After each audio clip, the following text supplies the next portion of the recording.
ये है Qatar. Saudi अरब, Bahrain और यूएई के दरमियान वाक़े दुनिया का सबसे अमीर तरीन कंट्री। इतना अमीर कि इसकी पर कैपिटा इनकम है $1,28,000, जो कि अमेरिका, सिंगापुर और इवन पड़ोसी अरब ममालिक जैसे कि यूएई और सऊदी अरेबिया वगैरह से भी कहीं ज्यादा है। चंद साल पीछे चले जाएं तो कतर सिर्फ एक तपता हुआ सहरा था जिसमें गुर्बत, भूख और बोरियत के अलावा कुछ नहीं था। तो फिर ये इतनी बड़ी ट्रांसफॉर्मेशन कैसे हुई? जो देश सारे अरब कंट्रीज में से सबसे गरीब था, आज दुनिया का अमीर तरीन देश कैसे बन गया?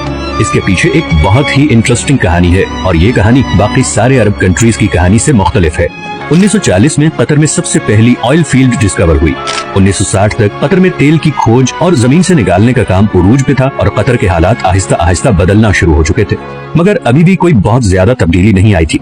लेकिन फिर 1970 में शेल ऑयल कंपनी ने इस कंट्री का सबसे बड़ा खजाना दरियाफ्त कर लिया, नॉर्थ फील्ड, दुनिया की सबसे बड़ी नेचुरल गैस फील्ड। लेकिन उस जमाने में गैस कोई बहुत ज्यादा प्रॉफिटेबल नहीं थी और उसकी वजह ये थी कि गैस को सिर्फ पाइपलाइंस के जरिए ही दूसरी जगह भेजा जा सकता था और कतर गैस इस्तेमाल करने वाले देशों से इतना दूर था कि वहाँ तक पाइपलाइन पहुँचाना तकरीबन नामुमकिन था। इसी वजह से शेल कंपनी भी ये गैस फील्ड डिस्कवर करके भूल गई और ये डिस्कवरी ऑफिशियल डॉक्यूमेंट्स में ही दब गई। 1971 में कतर को ब्रिटेन से आजादी मिल गई और वो एक आजाद मुल्क बन गया।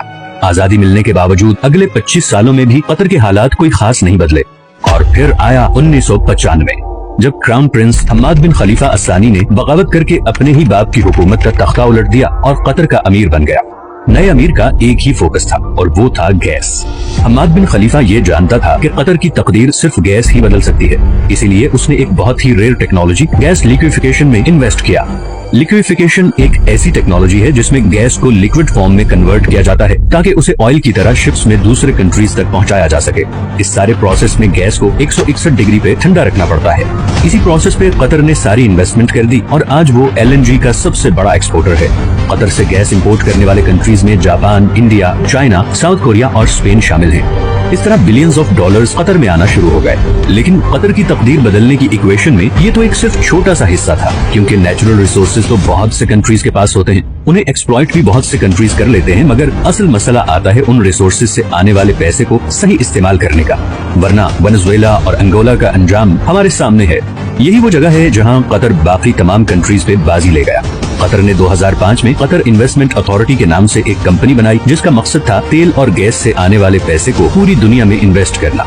और इसीलिए आज दुनिया के हर बड़े मुल्क और हर बड़ी कंपनी में आपको कतर इन्वेस्टमेंट नजर आएगी, चाहे वो लंदन के बड़े होटल्स, ऑफिसेज और अपार्टमेंट बिल्डिंग्स हों, अमेरिका के बड़े बड़े ऑफिसेज हों या फिर मल्टीनेशनल्स जैसे कि Volkswagen, Barclays bank, Shell, Tiffany and co या फिर रॉसनेट, रशिया की सबसे बड़ी ऑयल कंपनी। इन तमाम कंट्रीज और कंपनीज में कतर की हैवी इन्वेस्टमेंट्स हैं, लेकिन ये भी कतर की टोटल इन्वेस्टमेंट्स का एक छोटा सा हिस्सा है। इसके अलावा Qatar billions of dollars roads, airports, research centres और फाइनेंशियल सेंटर्स वगैरह पे लगा चुका है। इवन के अभी फीफा वर्ल्ड कप, जो कि शायद दुनिया में स्पोर्ट्स का सबसे बड़ा इवेंट है, वो भी कतर में ही हो रहा है, क्योंकि ऐसे state of the art stadiums पूरे अरब में सिर्फ कतर के पास ही हैं। इन सारी इन्वेस्टमेंट्स का मकसद है ऑयल और गैस के अल्टरनेटिव इनकम सोर्सेज क्रिएट करना। अब ये तो थी कतर की इकोनॉमिक साइड। दूसरी तरफ इंटरनेशनल पॉलिटिकल इन्फ्लुएंस हासिल करने के लिए कतर ने दुनिया का सबसे बड़ा अरब मीडिया नेटवर्क शुरू किया, जिसे आज हम अल जजीरा के नाम से जानते हैं। असल में बहुत सालों तक कतर सऊदी अरब के कंट्रोल में था और नया अमीर खलीफा बिन हम्माद ये अच्छी तरह जानता था कि अगर कतर ने दुनिया में एक मकाम बनाना है तो उसके लिए उसकी एक अलग से पहचान बहुत जरूरी है। पूरी दुनिया तक कतर की आवाज और उसका नैरेटिव पहुंचाने में अल जजीरा ने एक बहुत जबरदस्त रोल प्ले किया है। 2010 की अरब स्प्रिंग के दौरान भी अल जजीरा वो वाहिद चैनल था जिसने प्रोटेस्ट को ऑनर किया था और इसकी वजह से सऊदी अरब और दूसरे कंट्रीज से इसे जबरदस्त क्रिटिसिज्म का सामना भी करना पड़ा। अल जजीरा का इन्फ्लुएंस इतना ज्यादा है कि 2017 में जब सब अरब कंट्रीज ने कतर का बाइकआउट किया था तो उसको खत्म करने के लिए जो सबसे पहली डिमांड रखी गई वो थी अल जजीरा को बैन करना। सऊदी अरब और यूएई में तो अल जजीरा 2017 से अब तक बैंड ही है। कतर का बाइकआउट एक मुकम्मल फेलियर था और इसकी सबसे पहली वजह तो ये थी कि सऊदी अरब को इस बाइकआउट में सारे अरब कंट्रीज की सपोर्ट हासिल नहीं थी। इवन कुवैत और ओमान भी इस बाइकआउट का हिस्सा नहीं बने। दूसरा, कतर के ईरान और तुर्की से भी बहुत अच्छे ताल्लुकात हैं, जिसकी वजह से गो के सऊदी अरब और यूएई कतर से काफी नाराज हैं, मगर इंटरनेशनली सारे कंट्रीज कतर को एक न्यूट्रल स्टेट समझते हैं और इसीलिए पूरी दुनिया में सिवाय 6 कंट्रीज के किसी ने भी इस बाइकआउट को सपोर्ट नहीं किया। कतर को गैस की वजह से एक और फ्यूचर एडवांटेज भी मिला है। ऑयल के बारे में तो बहुत से एक्सपर्ट्स कहते हैं कि 2030 नहीं तो मैक्सिमम 2040 तक वो इलेक्ट्रिसिटी से रिप्लेस हो जाएगा, मगर गैस के बारे में ऐसी कोई प्रेडिक्शन नहीं, बल्कि उल्टा गैस की डिमांड मुसलसल बढ़ती जा रही है। अभी रिसेंट रशियन यूक्रेन वॉर में रशिया की जानिब से गैस पाइपलाइन की ब्लॉकेज के बाद कतर गैस की डिमांड 10 गुना बढ़ गई है, क्योंकि अब यूरोपियन कंट्रीज भी गैस के लिए कतर से राबता कर रहे हैं और ये डील कतर को और अमीर बना देगी।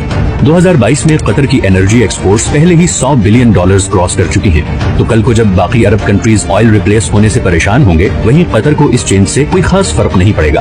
अब कतर में सब कुछ अच्छा भी नहीं है और रिसेंटली वहाँ पे लेबर क्लास की कंडीशन को लेकर काफी सवाल भी उठाए गए हैं, लेकिन स्टिल कतर बाकी अरब देशों के मुकाबले में काफी ओपन स्टेट है, जहाँ मीडिया की आजादी है, इकोनॉमिक कंडीशंस बेहतर हैं और फ्यूचर प्लानिंग भी होती है।